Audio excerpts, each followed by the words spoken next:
الحمد لله وحده والصلاة والسلام على من لا نبي بعده أما بعد فأعوذ بالله من الشيطان الرجيم بسم الله الرحمن الرحيم اتخذوا أحبارهم ورهبانهم أربابا من دون الله۔ اللہ سبحانہ و تعالیٰ نے سورہ توبہ کی آیت نمبر 31 میں ارشاد فرمایا، ان لوگوں نے یعنی یہودی اور نصارہ نے اپنے علماء اور درویشوں کو اپنا رب بنا لیا تھا۔ یہ چیز میں آپ کو ضرور بتاؤں گا کہ کس طرح سے یہودی اور نصارہ نے اپنے علماء اور اپنے پیروں کو رب بنا لیا تھا، لیکن اس سے پہلے اس چیز پر بات کر لیتے ہیں جو مسلمانوں میں بہت عام ہے۔ یہ ایسی بدعات اور ایسی خرافات ہے جسے مسلمانوں نے اپنے اوپر واجب سمجھ لیا ہے۔ یہ ایسی بدعات میں سے ہے جن پر عمل کرنے سے ایک مسلمان کو صحیح راستے پر سمجھا جاتا ہے، اور جو اسے غلط کہے اسے گمراہ سمجھا جاتا ہے۔ اصل میں تو یہ ایسی بدعات ہے جسے ہر بدعات کی جڑ کہا جا سکتا ہے، اور یہ بدعت ہے تقلید۔ تقلید کا لغوی معنی خود مقلدین کی کتاب سے القاموس الوحید، اس کتاب کے صفحہ نمبر 1346 میں تقلید کی لغوی تعریف بیان کی گئی ہے۔ قلد فلانا، تقلید کرنا، بنا دلیل پیروی کرنا، آنکھیں بند کر کر کسی کے پیچھے چلنا یا کسی کی نقل اتارنا۔ اور یہاں پر اس کی مثال بھی دی ہے عربی میں، لیکن اس کا ترجمہ نہیں کیا۔ قلد القرد الانسان، یعنی جیسے بندر انسان کی تقلید یعنی نقل اتارتا ہے، اور اس کے آگے لکھا ہوا ہے التقلید بے سوچے سمجھے یا بنا دلیل پیروی، نقل سپردگی۔ میں چاہوں گا کہ آپ 2 منٹ کا پاؤز لیں اور یہ سوچیں، کیا اسلام اس چیز کی اجازت دیتا ہے؟ کیا ہم کسی کی تقلید یا پیروی بغیر سوچے سمجھے کسی کی نقل اتارے اس طرح سے دین میں یا دنیا میں؟ کیا ایسا کرنا لاجیکلی درست ہوگا؟ تو جواب ہے ایبسولوٹلی ناٹ، کیونکہ اللہ سبحانہ و تعالیٰ نے واضح طور پر ہمیں قرآن مجید میں یہ سکھایا ہے وَلَا تَقْفُ مَا لَيْسَ لَكَ بِهِ عِلْمٌ إِنَّ السَّمْعَ وَالْبَصَرَ وَالْفُؤَادَ كُلُّ أُولَئِكَ كَانَ عَنْهُ مَسْئُولًا۔ اے انسان، اس چیز کی پیروی نہ کر جب تک تیرے پاس اس چیز کے بارے میں ڈیفینیٹ علم نہ آ جائے۔ بے شک کان اور آنکھیں اور دل و دماغ، ان سب چیزوں کے بارے میں اللہ سے سوال ہونا ہے۔ تو یہ کیسے ممکن ہے کہ اسلام میں ہم پر یہ چیز واجب اور اوبلیگیٹری ہو کہ کسی کی تقلید کرے یا بغیر دلیل کسی کی بات تسلیم کر لے؟ تو ظاہر ہے ایبسولوٹلی ناٹ، کبھی نہیں، نہیں نہیں، ذرا بھی نہیں۔ اسلام اس چیز کی اجازت ہی نہیں دیتا کہ آپ کسی کی بات یا کوئی بھی چیز بغیر دلیل کے مان لیں۔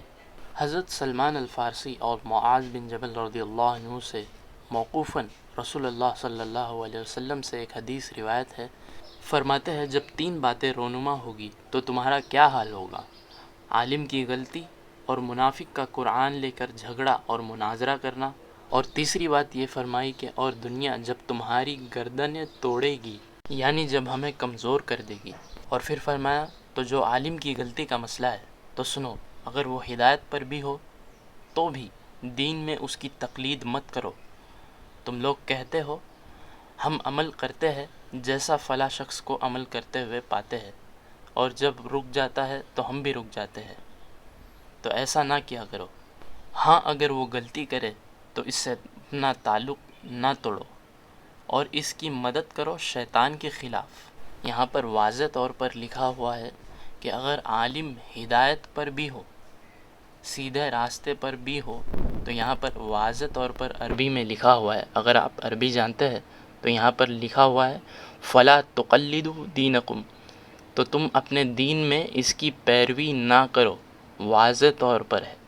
پھر بھی مسلمان اس چیز کو سمجھتے نہیں اور قرآن اور احادیث کو پڑھتے نہیں، کیونکہ علماء نے فرما دیا ہے ڈائریکٹ اگر کوئی قرآن اور احادیث پڑھنا شروع کر دے تو وہ گمراہ ہو جائے گا۔ ان کے معنوں میں وہ گمراہی ہے، لیکن اصل میں یہ ہدایت ہے جو قرآن اور احادیث سے پڑھ کر لوگوں کو ملتی ہے۔ گمراہ نہیں ہوتا صرف شقی آدمی، یعنی وہ جو ہر چیز میں ٹیڑھ پن نکالنا چاہتا ہے۔ اگر آپ کسی عالم کو منبر سے یہ بات کہتے ہوئے سنیں کہ قرآن اور احادیث پڑھنے سے لوگ گمراہ ہوتے ہیں، تو سمجھ لیجئے گا کہ منبر میں کوئی اور نہیں بلکہ یہودی ایجنٹ ہے جو بیٹھا ہوا ہے کہ لوگوں کو گمراہ کرے اور مسلمانوں کو دین سے دور کر دے۔ ایسے لوگوں سے اللہ ہماری حفاظت فرمائے۔ تو چلیے اب آپ کو اس آیت کی تفسیر بتاتا ہوں جس کا ذکر میں نے پہلے شروعات میں کیا تھا، یعنی سورہ توبہ کی آیت نمبر 31۔ اتخذوا احبارهم ورهبانهم اربابا من دون اللہ۔ سنن ترمذی میں صحیح سند کے ساتھ کتاب التفسیر میں حدیث نمبر 3095۔ شیخ البانی رحمۃ اللہ علیہ نے اپنی کتاب سلسلہ احادیث الصحیحہ میں بھی اس کا ذکر کیا ہے اور اسے صحیح لکھا ہے۔ حضرت عدی بن حاتم رضی اللہ عنہ سے مروی ہے، وہ فرماتے ہیں میں نبی کریم صلی اللہ علیہ وسلم کے پاس آیا تو میرے گردن میں ایک سونے کی سلیب تھی۔ آپ صلی اللہ علیہ وسلم نے فرمایا اے عدی اس بت کو اپنے گردن سے نکالو، اور میں نے آپ صلی اللہ علیہ وسلم کو سورہ برات یعنی سورہ توبہ کی اس آیت کی تلاوت کرتے ہوئے سنا۔ اتخذوا احبارهم ورهبانهم اربابا من دون اللہ۔ انہوں نے یعنی یہودی اور نصارہ نے اپنے علماء اور اپنے درویش یعنی پیروں کو رب بنا لیا۔ حضرت عدی نے کہا کہ ہم ان کی عبادت تو نہیں کرتے تھے۔ آپ صلی اللہ علیہ وسلم نے جواب دیا ایسا نہیں کہ وہ ان کی عبادت کرتے ہو، بلکہ معاملہ اس طرح ہے کہ جب وہ کسی چیز کو حلال کرتے تو وہ اسے حلال سمجھ لیتے، اور جب وہ کسی چیز کو حرام کرتے تو وہ اس چیز کو حرام سمجھ لیتے۔ یہی ان کی عبادت تھی، یعنی بغیر دلیل بے سوچے سمجھے یہ اپنے علماء اور اپنے پیروں کی تقلید کرتے تھے۔ تو واضح ہے تقلید تو حرام ہے اسلام کے روح سے۔ تو یہ ہے قرآن و حدیث کی تعلیمات، اور دوسری طرف ہے ہمارے بابوں کی تعلیمات۔ تو اس لیے کہا جاتا ہے کہ مرنے سے پہلے اے مسلمان کر لے اس میں غور، کتابوں کا خدا اور ہے، بابوں کا خدا اور۔ اگر آپ کو اس معاملے میں اور تحقیق اور جاننا ہے تو میں نے ایک کتاب لکھی ہے جس کا نام ہے فرقہ واریت کی اصل وجہ۔ اس کتاب میں 12 وجوہات کا ذکر ہے اور ان کا صحیح حل قرآن اور احادیث کی روشنی میں نے پوری ریسرچ کے ساتھ وہاں پر لکھا ہوا ہے۔ اگر آپ کو وہ کتاب ڈاؤن لوڈ کرنی ہے تو میں کمنٹ سیکشن میں بھی اور ڈسکرپشن میں بھی اس کتاب کا لنک آپ سے شیئر کر دوں گا، ضرور ڈاؤن لوڈ کر پڑھیے کتاب فرقہ واریت کی اصل وجہ۔ اور اگر آپ میرے واٹس اپ چینل کو جوائن کرنا چاہتے ہیں تو وہاں پر بھی میں آپ کو اس کا لنک پرووائڈ کر دوں گا۔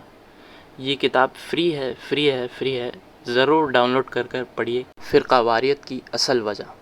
اور آخر میں اللہ تعالیٰ سے یہ دعا کرتا ہوں کہ اللہ تعالیٰ مجھے اور آپ کو دنیا اور آخرت میں خوب ترقی عطا فرمائے، اور ہم مسلمانوں کو اللہ سبحانہ و تعالیٰ سائنس میں ترقی دے، اور ہمیں حق بات قبول کرنے کی توفیق عطا فرمائے۔